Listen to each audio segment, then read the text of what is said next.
Mini episode 73 of the FDH Lounge is brought to you by Outside the Box Score, your home on the web for entertaining sports columns and videos. Follow them on the web at OutsideTheBoxScore.blogspot.com. A long time ago, on a gloomy, wet Cleveland spring night, two men stand alone amidst the late-night drizzle. Their voices echo across the vacant station parking lot as they debate the merits of the great American radio show that have been missing for far too long. On that night, an idea was born. That idea became the FDH Lounge.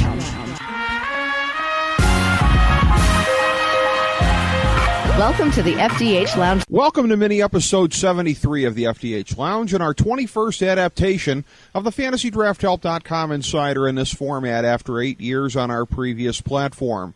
This is FDH Managing Partner Rick Morris here with our early top 25 for next year's fantasy football season. In terms of color coding, we always break up the players on our draft board in groups of 12, signifying the value for each round in a standard 12-team league. So this group of 25 would furnish the top 2 picks for your team in such a league and may well give you a third, given the way that opinions in a league diverge the further away you get from the top of a draft. And in those first 3 picks are likely to form the foundation of your team. As an example, my team that won a 12-team league this year had Mo Jones-Drew, Andre Johnson, and Drew Brees as the top picks in that order. Your entire draft is important, and we always emphasize that value in the middle and late rounds is equally crucial, but picks at the top are the ones with no margin for error. You have to nail those ones. So, in a moment, we have our early top 25 for 2012.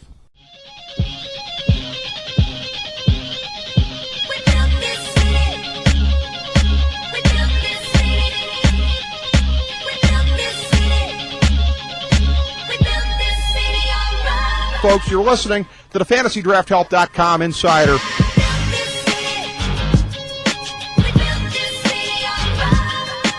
Tattoo on the lower back. Might as well be a bullseye.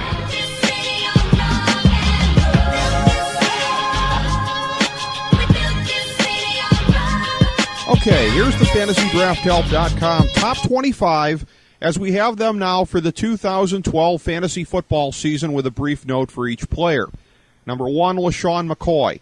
It's hard to distinguish between the top few running backs, but McCoy's production during a down year for the Philly offense puts him over the top.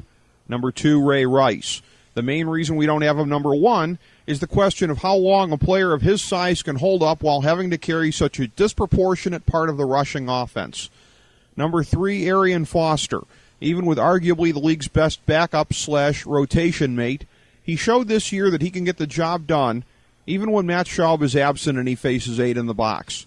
Number 4, Calvin Johnson. Few, if any, have produced a more dominating season at wide receiver than the one Megatron put up in 2011. Number 5, Maurice Jones-Drew. Year in and year out, there may not be a more consistent top-level running back. Number 6, Chris Johnson. Think about this. In a year that was a brutal disappointment, he still amassed 1,465 all-purpose yards. Number 7, Matt Forte.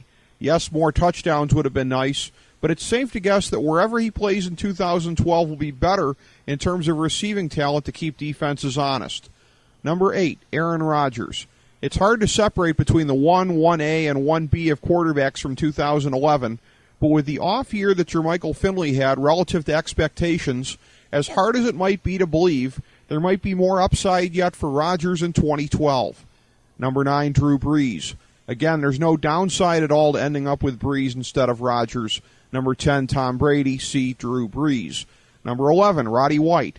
Another stellar year for Atlanta's star wideout. Showed how much production is possible even before Julio Jones is able to spend an entire season in the offense. Number 12, Adrian Peterson. Early indications are that his rehab is going well, and even if he doesn't have a vintage AP season, he's probably still first-round value. Number 13, Andre Johnson. With his injury risk, he's high risk, high reward, but like Calvin Johnson, he can carry you to a league title. Number 14, Michael Turner. If he was any kind of receiving threat, his overall production would place him in the top half of the first round. Number 15, Rob Gronkowski. It's unheard of for a tight end to go this high, but he has suddenly become the equivalent of a shortstop who hits 50 home runs in fantasy baseball. Number 16, Frank Gore. He bears a heavy toll in the San Francisco backfield, but he's still south of the dreaded age of 30. Number 17, Marshawn Lynch.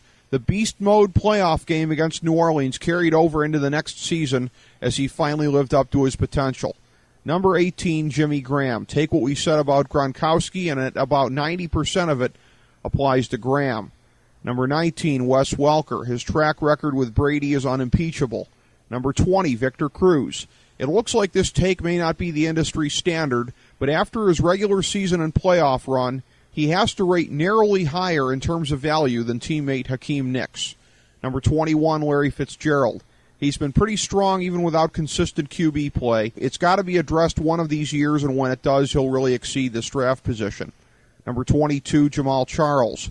Like Peterson, he carries some risk as he is returning from injury, and he may not have a vintage Charles season next year, but he's a strong number 2 running back for your team regardless. Number 23, Darren McFadden. While he's proven in the past 2 seasons that he can run between the tackles at the pro level, he hasn't shown great durability, but few, if any, produce more when healthy. Number 24, DeMarco Murray. In a down year for rookie running backs, he was the revelation of the season, and he figures to hold down the lead role in Big D next year. Number 25, Ryan Matthews. He's not the second version of LT yet in San Diego, but he's the perfect back for that explosive offense. So there's the top 25 for next year at this early point.